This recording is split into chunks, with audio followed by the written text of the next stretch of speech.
kan, kamu tuh nggak akan bisa nikah lagi kalau aku nggak setuju.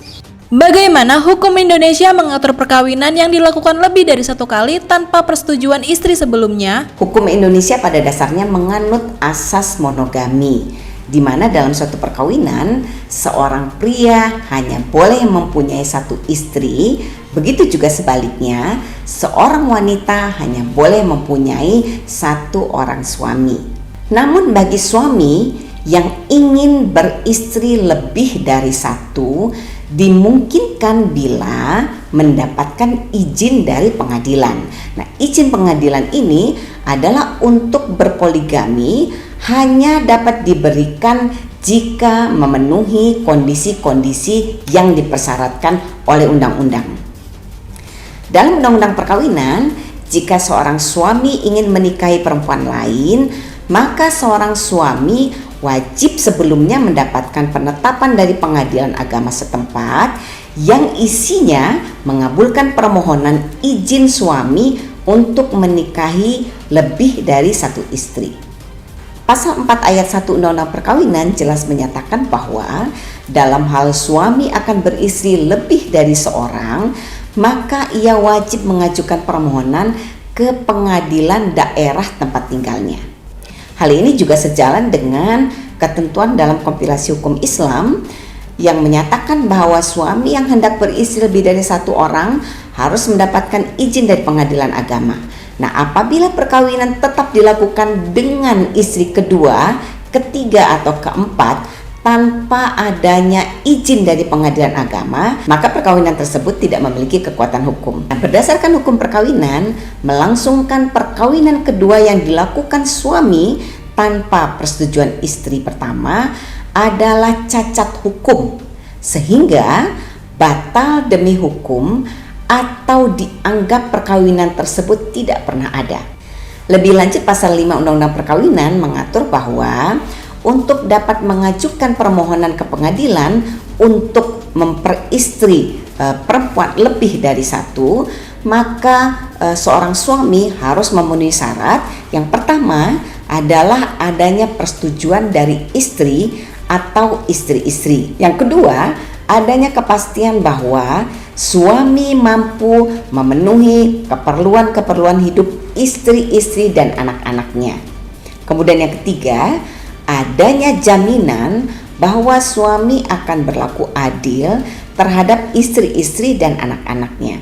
Lebih jauh lagi, pasal 55 kompilasi hukum Islam mengatur bahwa beristri lebih dari satu orang pada waktu bersamaan terbatas hanya sampai 4 istri. Nah, ini berlaku hanya untuk orang muslim. Nah, kemudian syarat utama beristri lebih dari satu orang, suami dalam hal ini harus mampu berlaku adil terhadap istri-istri dan anak-anaknya. Khusus laki-laki yang beragama Islam, tentu harus dipahami secara tegas bahwa kompilasi hukum Islam mengatur terlarang bagi seorang laki-laki atau suami beristri lebih dari satu apabila suami tersebut tidak mampu berlaku adil. Hal ini tegas diatur dalam pasal 55 kompilasi hukum Islam bahwa apabila seorang suami tidak mampu berlaku adil, maka dilarang untuk memiliki istri lebih dari seorang. Nah, apabila seorang suami kemudian ternyata mampu berlaku adil, tentu ini harus bisa dibuktikan terlebih dahulu, maka kemudian pengadilan dapat menetapkan izin bagi seorang suami untuk menikah apabila memenuhi persyaratan, juga sama seperti yang diatur dalam Undang-Undang Perkawinan, adanya persetujuan dari istri. Lalu bagaimana apabila di kemudian hari istrinya mengetahui ternyata suaminya sudah menikah lagi? Ini tentu banyak sekali terjadi di lingkungan kita. Para ibu-ibu banyak sekali mengeluh, para istri banyak sekali mengeluh, ternyata suaminya belakangan hari baru diketahui menikah lagi. Nah, hukumnya bagaimana sih? Jelas dalam Kitab Undang-Undang Hukum Pidana pasal 279 mengatur bahwa diancam dengan pidana penjara paling lama 5 tahun apabila seseorang mengadakan perkawinan padahal mengetahui bahwa perkawinan atau perkawinannya yang telah ada menjadi penghalang yang sah untuk ini. Apa maksudnya? Artinya apabila jelas-jelas seorang suami diatur dalam undang-undang hanya boleh menikah lagi dengan izin istrinya, lalu kemudian tanpa izin diam-diam menikah lagi, maka tindakan ini adalah tindakan pidana di mana seorang suami dengan sengaja melakukan pernikahan padahal ia ketahui bahwa ia terhalang secara hukum untuk melakukan pernikahan keduanya tanpa persetujuan istri. Bahkan bagi seorang suami yang nyata-nyata ya dengan sengaja menyembunyikan perkawinan sahnya demi menikahi perempuan lain, maka ancaman hukumannya lebih tinggi lagi, yaitu 7 tahun penjara. Jadi saran saya kepada para suami di luar sana, hargai perkawinan Anda. Apabila Anda ingin menikah lagi, patuhi undang-undang yang berlaku bahwa Anda bisa menikah kembali hanya dengan persetujuan istri. Jadi penting sekali untuk diketahui oleh para suami di luar sana bahwa apabila Anda ingin menikah lagi, maka undang-undang perkawinan jelas mengatur bahwa pernikahan Anda dengan istri kedua wajib mendapatkan persetujuan dari istri pertama Anda. Apabila Anda menikah secara diam-diam, maka Anda bisa dikenai hukuman penjara 5 tahun. Bahkan apabila Anda dengan sengaja menyembunyikan status perkawinan Anda demi menikahi perempuan lain, maka pidana penjara yang akan dikenai lebih tinggi lagi, 7 tahun penjara. Bukti perselingkuhan kalian berdua sudah saya pegang. Yes. Kasus perselingkuhan bisa dituntut secara pidana. Bagaimana hukum pidana di Indonesia mengatur tentang seorang suami yang melakukan perselingkuhan atau zina?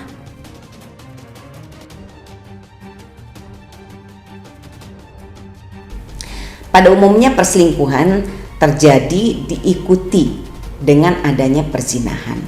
Pasal 284 Kitab Undang-Undang Hukum Pidana mengatur tindak pidana perzinahan dengan istilah gendak ataupun overspel. Apa itu overspel ataupun gendak ataupun yang kita kenal dengan zina, yaitu pelanggaran terhadap kesetiaan perkawinan dengan terjadinya persetubuhan di luar izin dari suami ataupun istri. Jadi kalau kita bicara zina dalam perkawinan atau overspel, tentu tidak hanya berlaku bagi suami tapi juga berlaku bagi istri. Pasal 284 KUHP mengatur bahwa baik suami maupun istri yang melakukan tindakan overspel ataupun zina diancam dengan pidana penjara paling lama 9 bulan. Nah, atas peristiwa yang banyak sekarang jadi perbincangan para ibu-ibu atau para istri dengan serial layangan putus yang sedang viral, mempertanyakan apakah tindakan Aris yang berselingkuh dengan Lydia dapat dikenai pidana. Tentu saja bisa berdasarkan pasal 284 KUHP. Seorang istri yang menduga adanya tindak pidana zina oleh suaminya dalam hal ini dapat melaporkan dugaan tindak pidana perzinahan tersebut kepada kepolisian. Namun juga penting untuk diketahui berdasarkan 284 KUHP diatur juga bahwa pada saat istri memutuskan untuk melaporkan dugaan perzinahan yang dilakukan oleh suaminya ke kepolisian, maka istri juga dalam hal ini harus siap untuk mengajukan gugatan perceraian atau setidak-tidaknya melakukan pisah ranjang dengan suaminya selambat-lambatnya 3 bulan setelah laporan kepolisian dilakukan.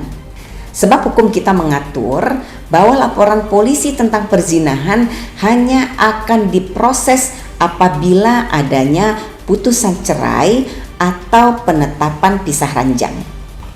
Namun sejalan dengan perkembangan waktu, maka terdapat jurisprudensi Mahkamah Agung yang ternyata memutus perkara perzinahan tanpa harus didahului dengan perceraian.